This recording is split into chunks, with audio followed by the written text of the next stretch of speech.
Welcome to the voice of Christ by reverend Nathaniel Sikka. आप सभी का वॉइस ऑफ क्राइस्ट चैनल पर स्वागत। प्लीज सब्सक्राइब करें, लाइक करें, कमेंट करें और शेयर करें ताकि मुझे पता हो कि आप मुझे सुन रहे हैं। Thank you.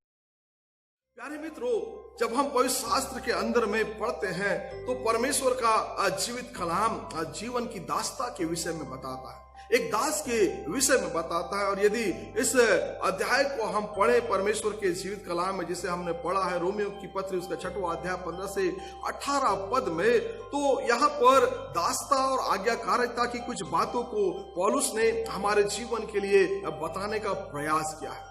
दास प्रथा न केवल हमारे भारत देश में 100 साल के पहले की प्रथा थी जो आज धीरे धीरे समाप्त हुई है, लेकिन ये बाइबल काल में भी और बाइबल में भी हम पढ़ते हैं कि दास प्रथा का बड़ा प्रचलन था और लोग अपने लिए दासों को रखा करते थे, या दास खुद लोगों की अधीनता में चला जाया करते थे, चाहे उनकी अपनी मजबूरी हो, चाहे उनकी अपनी स्वेच्छा हो, या चाहे किसी और तरह का कारण क्या हो।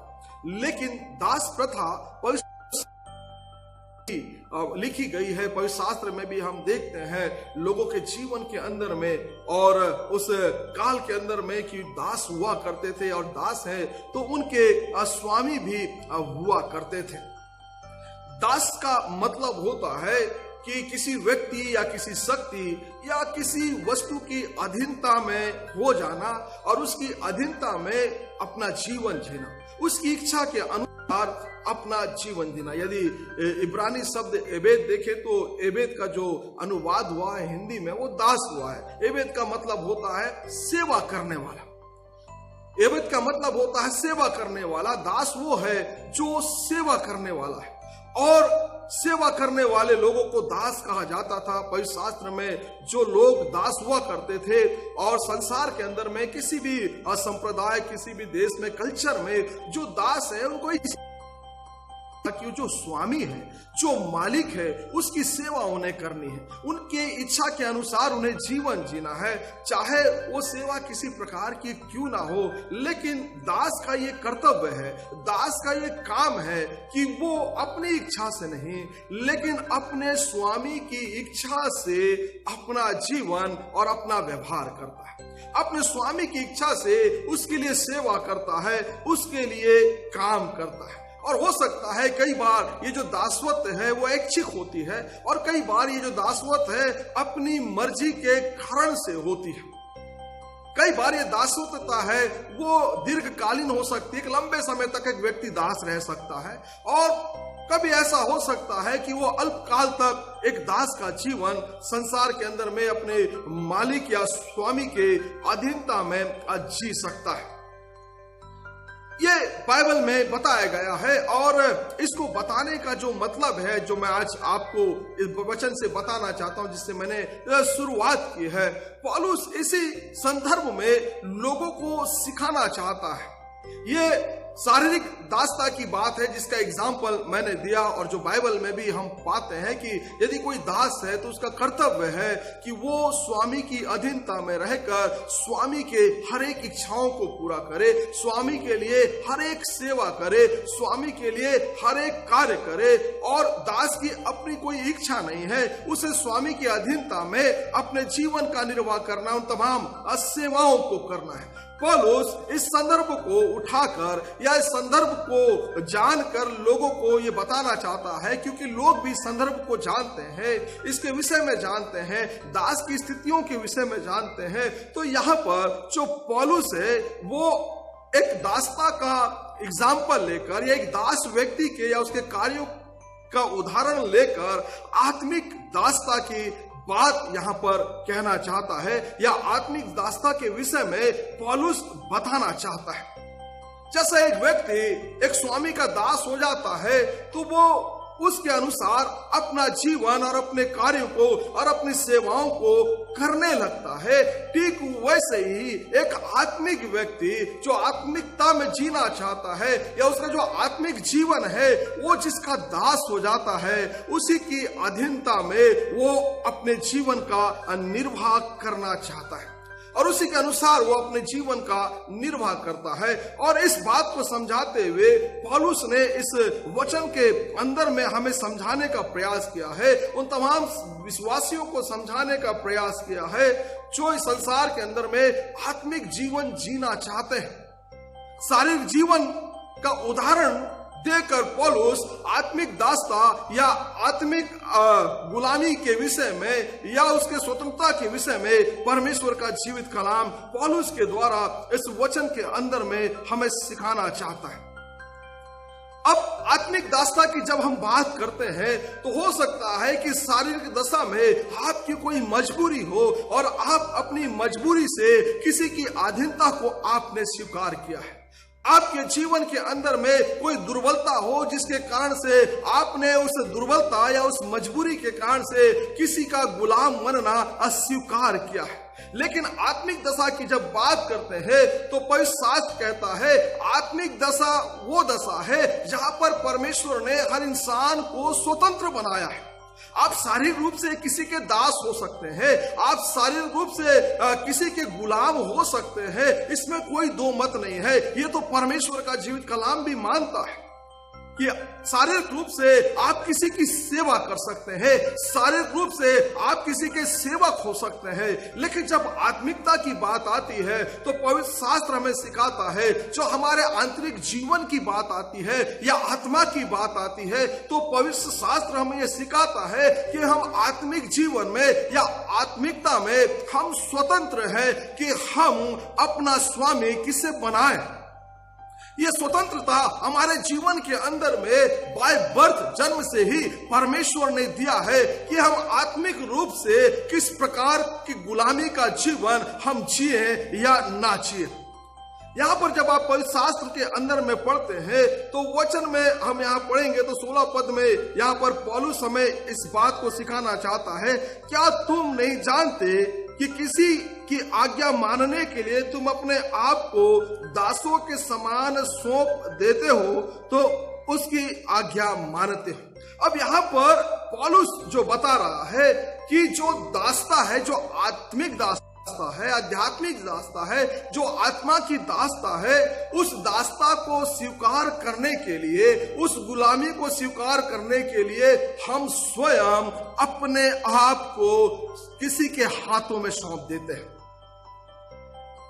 आत्मिक दासता में हम स्वयं अपने आप को किसी की आज्ञा मानने के लिए सौंप देते हैं और जिसकी आज्ञा मानने के लिए हम अपने आप को दे देते हैं, हम उसके दास हो जाते हैं, उसके गुलाम हो जाते हैं।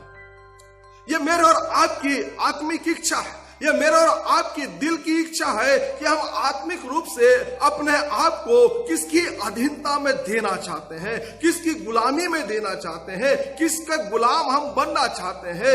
वचन में लिखा है कि जो रोम के लोग हैं उन्होंने अपने आप को बुराई के लिए, गुनाह के लिए शैतान के हाथों अपने आप को सौंप दिया ताकि वो बुराई कर सके, ताकि वो गुनाह कर सके, ताकि वो अपराध कर सके। वो उनकी अपनी स्वेच्छा थी कि वो आत्मिक रूप से अपने आध्यात्मिक जीवन में किसकी गुलामी को अपने जीवन में ग्रहण करना चाहते हैं, किसकी अधीनता में अपना जीवन जीना चाहते हैं, किसके चलायमान वो अपने जीवन को जीना चाहते हैं, किसके सेवक बनकर उसकी सेवा करना चाहते हैं। ये आत्मिक स्वतंत्रता है, वो हमारे जीवन की है और उस आत्मिक स्वतंत्रता को हम किसके हाथों में देना चाहते हैं, उसकी गुलामी करने के लिए पवित्र शास्त्र हमें आजादी देता है। तो रोमन के विषय में, रोमन्स के लोगों के विषय में पवित्र शास्त्र कह रहा है, पौलुस कह रहा है कि हम स्वेच्छा से अपने आप को उसकी आज्ञा मानने के लिए सौंप देते हैं और जिसकी आज्ञा मानने के लिए अपने आप को सौंप देते हैं हम उसके दास बन जाते हैं। अब जो रोम के लोग हैं, जो विश्वासी लोग हैं, उनके विषय में पौलुस बात कर रहा है कि हमने अपने आप को सौंपा है। यह आत्मिक आजादी है, यह हमारे जीवन की आत्मिक आजादी कि हम किसके होना चाहते हैं। हम किसको अपना जीवन सौंपना चाहते हैं? शारीरिक गुलामी में आपके अंदर में बेबसी है, कमजोरियां हैं, लाचारियां हैं, मजबूरियां हैं। आप शारीरिक रूप से आप किसी के गुलाम हो सकते हैं, लेकिन यह आत्मिक स्वतंत्रता है जो हर व्यक्ति के अंदर में है। और पवित्र शास्त्र कहता है कि जब तक हम अपने आप को नहीं सौंपते आत्मिक रूप से, वो हम पर राज नहीं कर सकता। तो यहां पर पौलुस कहता है कि रोमन्स के लोगों से कि लोग अपने आप को जिनके हाथों में सौंप देते हैं। मेरे आपकी मर्जी है कि मैं अपना आत्मिक जीवन, मैं अपनी आत्मा किसके हाथों में समर्पित करूं, किसके हाथों में मैं दूं।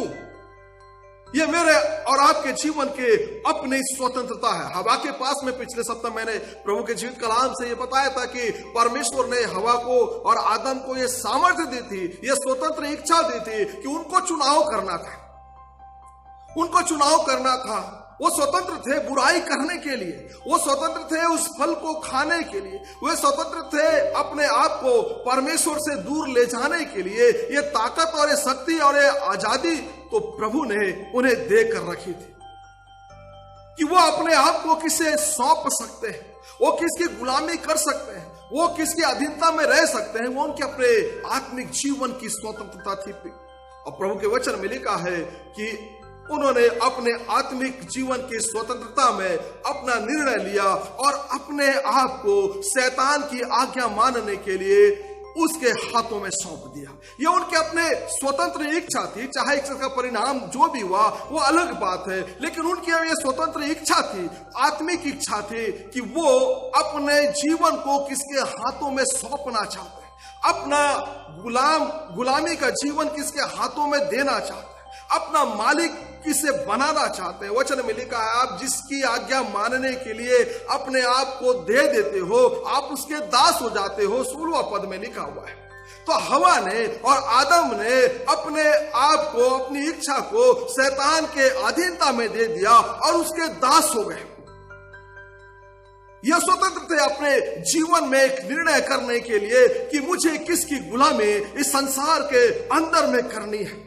और उन्होंने यह निर्णय लिया और अपने आप को शैतानों के हाथ में सौंप दिया कि हम उनके गुलामी में अपने जीवन का निर्वाह करेंगे। पौलुस कहता है कि हम स्वेच्छा से जो लोग हैं जिनके हाथों में अपना जीवन सौंप देते हैं, उनकी आज्ञा मानने के लिए हम उनके गुलाम हो जाते हैं।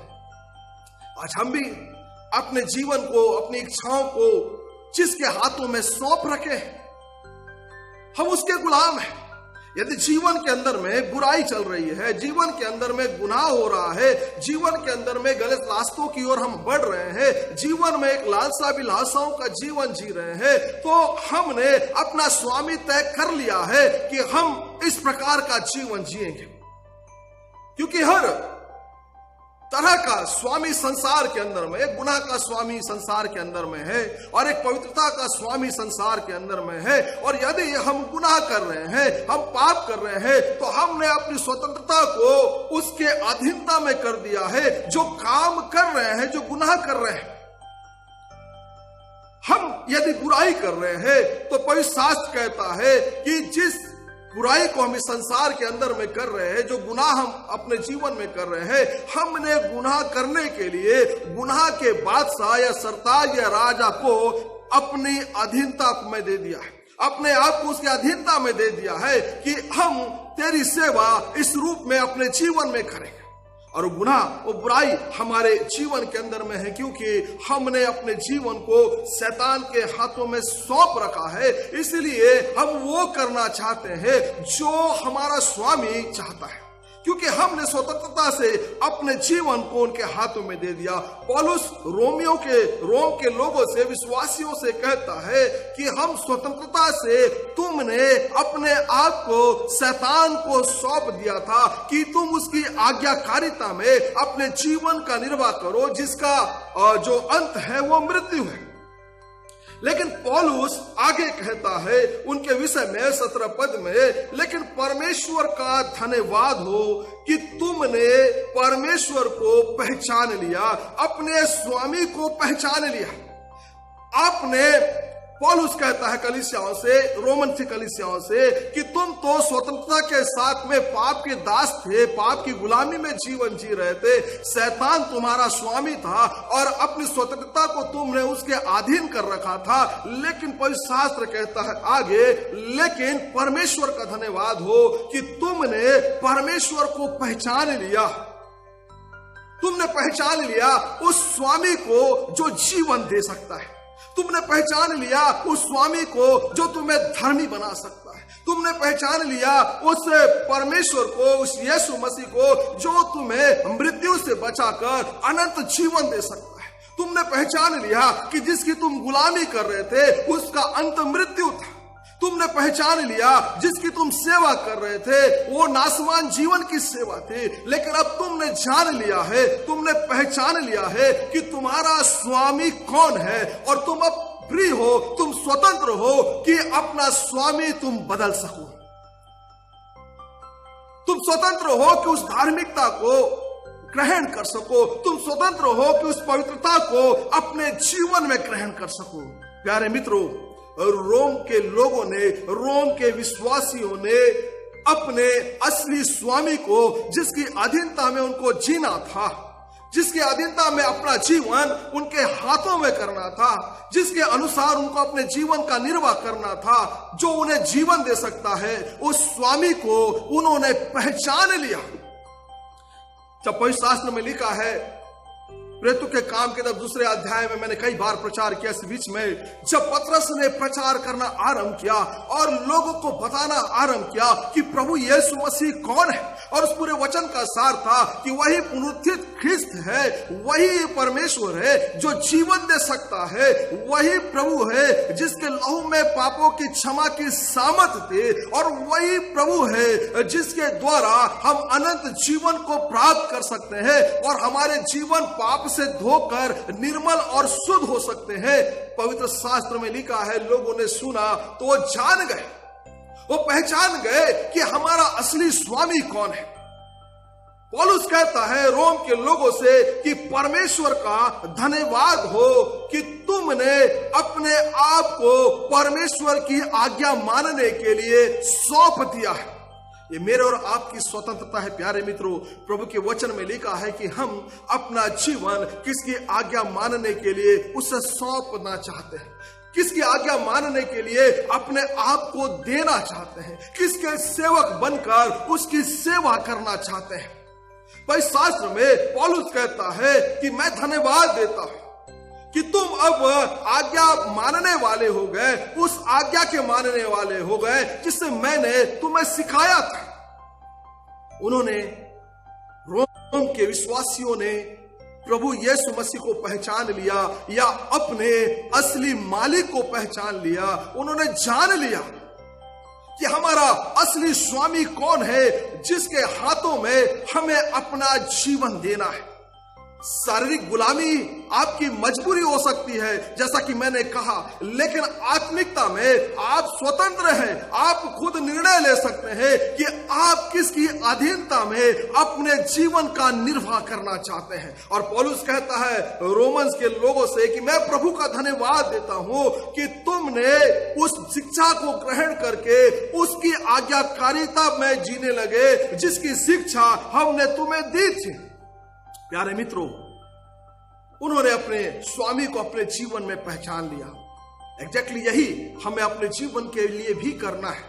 बेपरवाह होकर जो हम अपने जीवन का निर्वाह कर रहे हैं, बेपरवाह होकर हमने अपने आप को शैतान की गुलामी में, उसके अधीनता में हमने अपने आप को दे रखा है। लेकिन ये समय है जागने का, ये समय है पहचानने का कि एक बार फिर से हम अपने आत्मिक आंखों से देखें और ये महसूस करें कि हमारा जीवन किसकी अधीनता में चल रहा है।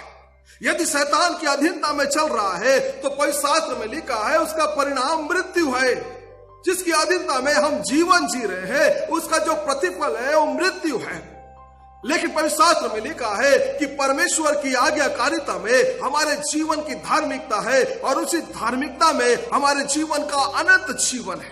ये समय है हम वास्तव में अपने जीवन के अंदर में झांक कर इस बात को महसूस करें कि जिस प्रकार का जीवन इस संसार के अंदर में हम जी रहे हैं वो किस प्रकार का जीवन है। जिस प्रकार का जीवन संसार के अंदर में हम जी रहे हैं वो किसकी अधीनता का जीवन है, किसके गुलाम होकर हम अपने जीवन का निर्वाह कर रहे हैं। ये एक ऐसी गुलामी है शायद किसी को दिखाई ना दे, ये एक ऐसी गुलामी है लोग शायद इसे महसूस ना कर पाए, ये ऐसी गुलामी है जो आत्मिक गुलामी के होने के कारण से अदृश्य है संसार के अंदर में। लेकिन आज हमें इस बात को जानना है और महसूस करना है कि हमने अपने जीवन को चलायमान रखने के लिए या सेवा करने के लिए किसके हाथों में अपने आप को सौंप दिया है। यदि हम इस बात पर विचार नहीं करते हैं प्यारे मित्रों, तो हमारे जो अनाधुन बोलना चाहिए, जो अनदेखी है, जो बेपरवाह के रूप में या लापरवाही के रूप में जो जीवन जीकर हमने ऐसे ही अपने आप को किसी के हाथों में सौंप रखा है जो हमारे जीवन को बर्बाद कर सकता है।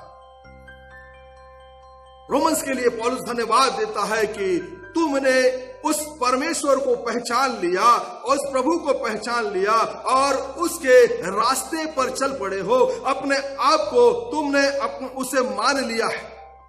पहचानना जरूरी है। और यहां पर वचन में लिखा है कि उन लोगों ने या रोम के लोगों ने अपने मालिक को पहचान लिया, जो वास्तविक मालिक है, जो सही मालिक है, जो सच्चा मालिक है। उन्होंने उस मालिक को, उस स्वामी को पहचान लिया। उन्होंने जान लिया कि हम जिसका पीछा कर रहे हैं, हम जिसकी सेवा कर रहे हैं, हमने अपना जीवन जिसके हाथों में सौंप रखा था, वो तो हमारे जीवन को मृत्यु दंड तक ले जा सकता है। लेकिन उन्होंने पहचाना सच्चे परमेश्वर को जो जीवन दे सकता है, सच्चे स्वामी को जो जीवन तक पहुंचा सकता है। और वचन में लिखा है कि जब उन्होंने पहचाना तो उस स्वामी को अपना जीवन समर्पित कर दिया, उस नए स्वामी को अपना जीवन दे दिया जो उन्हें जीवन तक लेकर जाता है। एक स्वामी है जो मृत्यु तक हमारे जीवन को लेकर जा सकता है। एक स्वामी है जो जीवन तक हमारे जीवन को लेकर जा सकता है। रोम के लोगों ने उस जीवनदायक स्वामी को अपनी आंखों से पहचान लिया, अपने विश्वास के आंखों से पहचान लिया और अपने आप को उस स्वामी के अधीन कर दिया ताकि उनका जीवन चलायमान रह सके।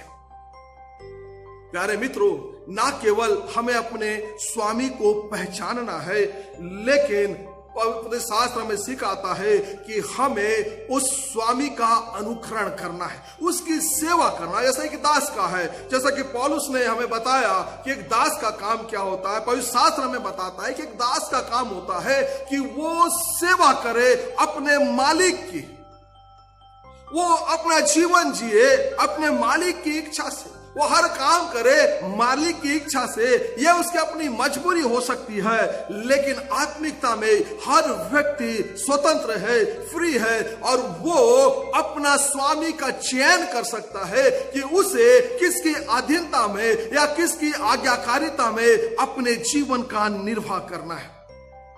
रोम के लोगों ने ना केवल अपने आत्मिक मालिक को पहचाना, वास्तविक मालिक को पहचाना, लेकिन वचन में लिखा है कि उन्होंने अपना स्वामी बदल दिया, उन्होंने अपना मालिक बदल दिया। अब तक शैतान का अनुकरण कर रहे थे, अब तक शैतान की गुलामी कर रहे थे, अब तक शैतान की सेवा कर रहे थे, अब तक उन्होंने अपने जीवन को शैतान के हाथों में सौंप रखा था, लेकिन अब उन्होंने पहचान लिया है। और पवित्र शास्त्र कहता है कि पहचानने के कारण से उन्होंने अब अपना स्वामी बदल लिया है, अब अपना विश्वास बदल लिया है, अब अपना मालिक बदल लिया है।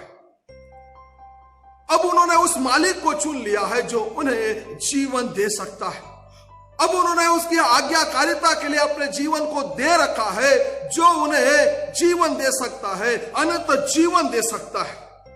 प्यारे मित्रों, पवित्र शास्त्र में लिखा है कि वे दिल से परमेश्वर की आज्ञा मानने वाले हो गए। 17 पद में मैं आपके लिए पढ़ूं तो लिखा है, परंतु परमेश्वर का धन्यवाद हो कि तुम जो पाप के दास थे।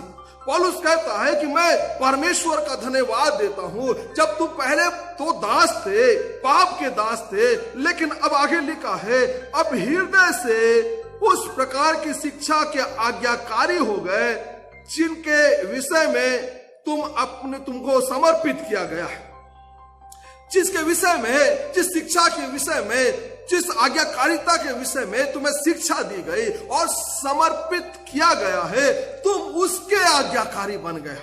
उस परमेश्वर की शिक्षा जो हमने तुम्हें दी है, उस प्रभु यीशु मसीह की शिक्षा जो हमने तुम्हें दी है, पौलुस कहता है हम प्रभु का धन्यवाद करते हैं कि तुम उसकी आज्ञा मानने के लिए अपने आप को उसके हाथों में समर्पित करती हो।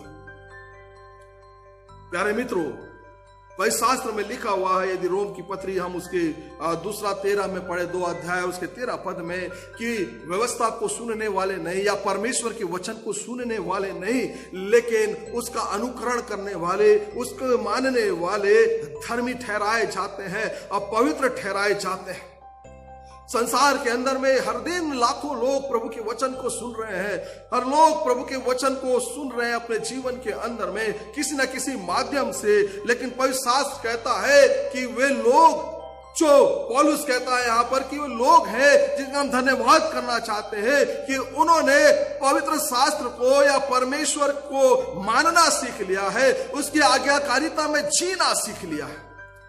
प्यारे मित्रों, पवित्र शास्त्र हमें इस बात की शिक्षा देती है, पवित्र शास्त्र हमें यह बात सिखाता है पौलुस के माध्यम से रोमियो की पत्री में कि हमें अपने आत्मिक जीवन की स्वतंत्रता में इस बात को सोचना है कि हम अपनी स्वतंत्रता को किसके हाथों में समर्पित किए हुए हैं, किसके हाथों में दिए हुए हैं।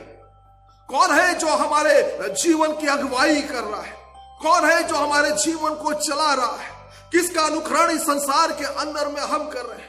कौन वह प्रत्यक्ष हमारा मास्टर है, हमारा खुदा है, जिसे हमने बना कर रखा है और जिसका अनुकरण कर रहे हैं। ये विचार करने का विषय हमारे जीवन के अंदर में कि हमारी आत्मिक गुलामी किसकी है, क्या शैतान की है या हमने आत्मिक गुलामी अपने परमेश्वर की ग्रहण की है।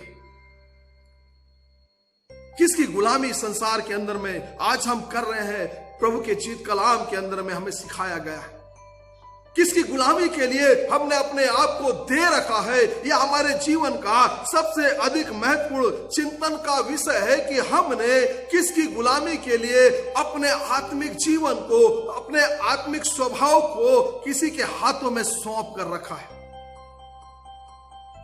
प्रभु के वचन में लिखा है दुनिया के 2 ही मास्टर है, 2 ही स्वामी है। एक वो स्वामी जो परमेश्वर है और एक वो स्वामी जो दुनिया का कोई भी ऐसा व्यक्ति हो सकता है जो हमारे जीवन को बर्बाद कर सकता है।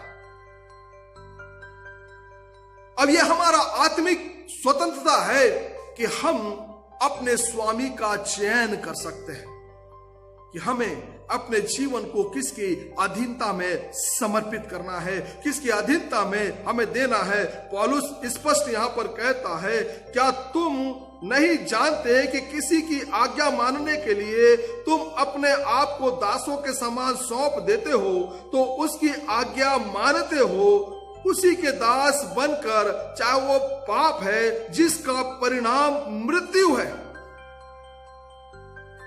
क्या हमारा स्वामी हमारे जीवन में वही है जो हमें मृत्यु तक पहुंचा सकता है? क्या हमने अपने जीवन का स्वामी उसे बनाकर अपना जीवन उसे सौंप दिया है जो हमें अनंत काल की मृत्यु तक लेकर जा सकता है? क्या हमने अनजाने में या जानबूझकर अपना जीवन ऐसे स्वामी के हाथों में दिया है और उसकी सेवा कर रहे हैं जो हमें बर्बाद कर सकता है? ये विचार का प्रश्न हमारे जीवन के लिए है। पौलुस कहता है कि वो लोग जो पाप की गुलामी में जीवन जी रहे हैं, जिन्होंने रास्ता में दे रखा है, उसका परिणाम मृत्यु है। लेकिन पौलुस कहता है मैं धन्यवाद देता हूं तुम्हारे जीवन के लिए कि तुमने उस धार्मिकता को चुन लिया या उस जो तुम्हें जीवन दे सकता है। हमारा स्वामी संसार के अंदर में कौन है, हमें उसे पहचानना है। हमारा स्वामी संसार के अंदर में कौन है जिसका अनुकरण हमें कर रहे हैं, हमें उसे जानना है।